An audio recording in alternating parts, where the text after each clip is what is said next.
Pesawat tempur TNI AU mendarat di Lanut Sri Mulyono, Herlambang, Kamis siang yang diawali pendarat 2 pesawat pendahulu.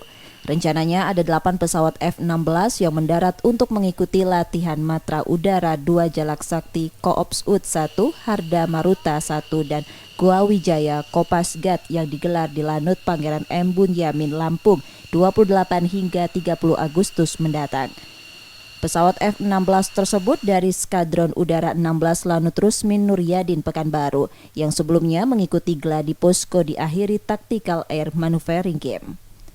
Tahap lanjutan gladi lapangan dengan daerah latihan di Air Weapon Range dan Base Ops Lanut Pangeran M. Bunyamin. Latihan untuk meningkatkan dan menguji kemampuan satuan jajaran Koops UT 1 dalam merencanakan dan melaksanakan strategi operasi udara secara tepat dan berhasil. Latihan tersebut juga melibatkan berbagai satuan tempur dari Koops UT 1 maupun dari Wing 1 serta Sat Bravo Pasgat.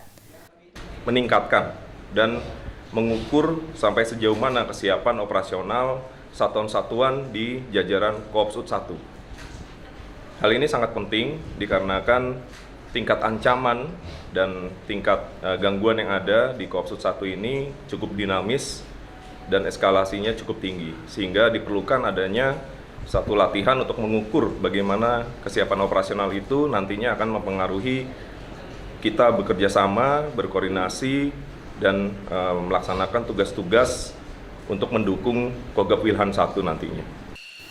Latihan ini akan menguji kemampuan tim dalam misi menghalau serangan musuh di udara atau air-to-air maupun penghancuran sasaran di darat atau air-to-ground. Untuk pelaksanaan misi antara lain adalah misi air-to-air dalam rangka menghalau serangan musuh dari udara maupun air-to-ground atau menghancurkan sasaran-sasaran darat. Sasaran-sasaran tersebut sudah dipilih ya, untuk dihancurkan oleh F-16, beberapa bentuk sasaran maupun ukuran memang disediakan untuk mengukur bagaimana tingkat latihan F-16 selama ini. Kehadiran pesawat tempur di Palembang diikuti dengan open base pada 28 Agustus. Ini jadi kesempatan warga bisa melihat alutsista pesawat tempur kebanggaan TNI AU dari dekat. Rizky Nurbizan, Kompas TV, Palembang, Sumatera Selatan.